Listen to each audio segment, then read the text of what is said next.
Waste Bengal. Radhe Radhe महाराज जी। महाराज जी, पूजा पाठ नाम जप करने के बाद भी अगर मन में शांति ना मिले और हमें लगे कि परिस्थितियां अनुकूल नहीं हो रही, तो महाराज जी हमें क्या? पाप, स्पष्ट शब्द समझो। पूर्व का किया हुआ पाप आज जप करोगे, पूजा पाठ करोगे तो भी शांति नहीं मिलेगी जब तक वो नष्ट नहीं हो जाएगा। पूर्व का पाप नष्ट होते ही हृदय शीतल हो जाएगा, और जब तक वो नष्ट नहीं होगा तब तक वो ताप देता रहेगा, जलाता रहेगा। ये पाप है पूर्व के, इसलिए भजन करते रहो, शांति मिलेगी। आज नहीं तो कल मिलेगी, वो पाप नष्ट होंगे।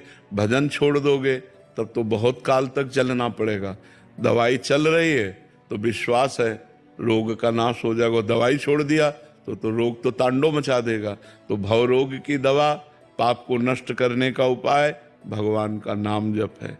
नाम जप चल रहा है, हृदय जल रहा है, अशांति है, पर परिणाम में शांति मिलेगी, मंगल होगा। अगर नाम जप ही छूट गया तो फिर दवा छूट जाने पर रोग तो प्रबल हो ही जाएगा।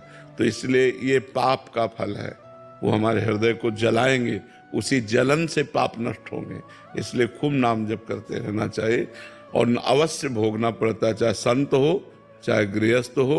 अगर पाप बन गया है तो बेइज्जती, अपमान, तिरस्कार, रोग, ये सब मिलता है।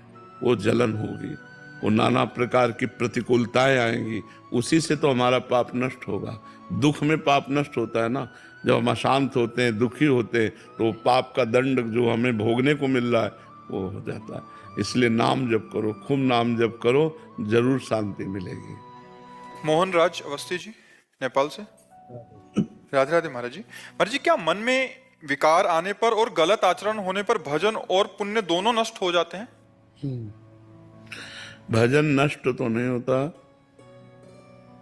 रोक दिया जाता है।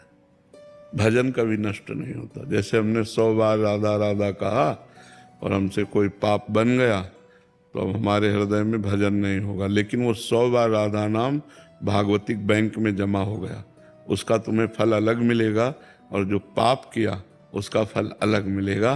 पर पाप करने के कारण भजन में रुचि नहीं होगी, भजन की इच्छा नहीं होगी, और शांति भंग हो जाएगी, हृदय जलेगा, ऐसा होता है।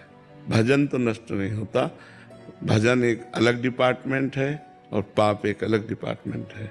पाप का दंड अलग भोगना पड़ता है, भजन का आनंद अलग प्राप्त होता है। भजन कभी नष्ट नहीं होता, क्योंकि भगवान अविनाशी, तो भगवान का नाम अविनाशी। तो हमने जो राम कृष्ण हरि जपा, जो राधा राधा जपा, वो कभी नष्ट नहीं होता, वो मंगल करके ही रहता है। समझ रहे ना? डॉक्टर नेहा कुमावत जी। राधे राधे महाराज जी। महाराज जी, रोजमर्रा के जीवन में हमेशा सत्संग नहीं हो पाता, सही निर्णय नहीं ले पाते, जीवन में धर्म अधर्म सही गलत का विवेक कैसे लाएं? कौन सा रास्ता आत्मिक खुशी के लिए है? भजन कर रहे हो और सत्संग सुनो, सुनना पड़ेगा।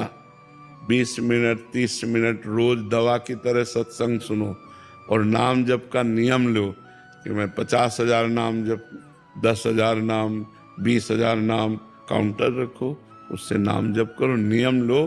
तो जब बुद्धि पवित्र होगी तो किसी से पूछना नहीं पड़ेगा कि आप धर्म कर रहे हो कि अधर्म कर रहे हो। वो तुरंत आपकी बुद्धि बता देगी कि आप धर्म कर रहे हो कि अधर्म कर रहे हो। पवित्र बुद्धि।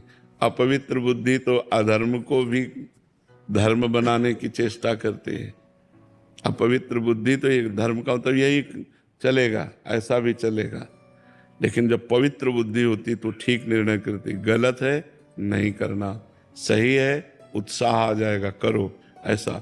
तो पवित्र बुद्धि करने के लिए 2 बात है, साधन को हरि भजन है, कै सत्संग सहाय। साधना मुख्य बात तो हरि भजन है, और उसकी सहायता सत्संग है। तो 30 मिनट 40 मिनट सत्संग सुने, और अगर एकदम आपका मन सत्संग में नहीं लगता तो एक क्लिप देख ले 5 मिनट की 10 मिनट की, तो कुछ शब्द तो सत्संग के जाएंगे तो अपना प्रभाव दिखाई देंगे। तो सत्संग और नाम जप, भगवान नाम जप, इससे मंगल हो जाएगा, बुद्धि पवित्र रहेगी। हमें क्या करना चाहिए क्या नहीं करना चाहिए, ये हमारी बुद्धि ठीक निर्णय कर पाएगी। अंकित जैन जी। महाराज जी, आपकी कृपा से आध्यात्मिक रुचि जागृत हुई है। नित्य एकांतिक सुनता हूँ, नाम जप करता हूँ, ठाकुर जी की सेवा भी करता हूँ, परंतु कभी कभी प्रमाद कर लेता हूँ। किस बात में प्रमाद? आलस आ जाता है कभी कभी। तो सो गए, फिर शुरू कर दिया। 24 घंटे थोड़ी सो सब। भाई आज हमारा 8 बजे से 9 बजे का नियम है जप करने का, हमारा मन नहीं लगा, हम सो गए। लेकिन 10 बजे से 11 बजे तक जब हमारा नींद खुली, जब हमारा मन आया, फिर हम अपने नियम को पूरा करना है। समय बदल सकता है, सुबह की जगह हम शाम कर सकते हैं, दिन की जगह रात में कर सकते हैं, पर अपना नियम पूरा करें, ऐसा बांधना चाहिए नियम। अगर आज नियम बिल्कुल नहीं हुआ तो कल डबल करेंगे। आज की जगह कल हो सकता है, पर डबल करेंगे, ऐसे रखना चाहिए तो ठीक हो जाएगा। प्रमाद फिर ठीक हो जाएगा जी। राजगोपाल जी। राधे राधे। राधे राधे महाराज जी। महाराज जी, मैं तमिल और देवनागरी में लिखता हूँ, दोनों भाषाओं में मन से लिखा जा सकता है?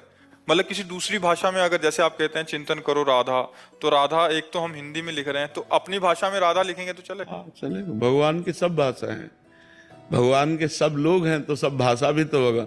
भगवान से अंग्रेजी में बात करोगे तो नहीं समझ पाएंगे क्या? तमिल से करोगे तो समझ जाए, क्योंकि सारी भाषाएं उन्हीं से प्रकट है ना।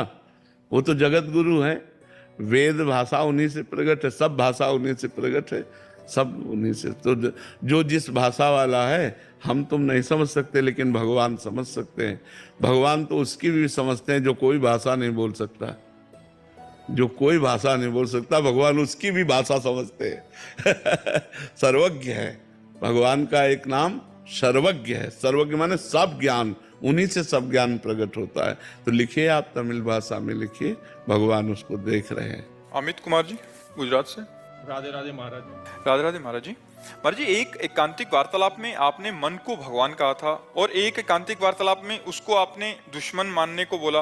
तो महाराज जी, इस बात में महाराज जी, अंदर का जो स्वरूप है वही मन है, जिसको हम जैसा बनाना चाहें वैसा बन जाता है, यानी कि मन, आत्मा, सूक्ष्म शरीर, ये सब एक ही हैं?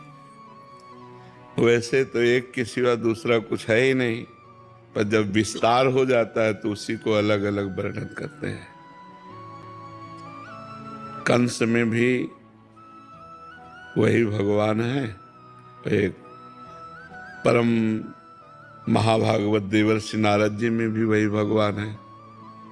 तो देवर्षि नारद जी जाते हैं तो भगवान उनकी पूजा करते हैं और कंस का मर्दन करते हैं। इसे लीला कहते हैं भगवान।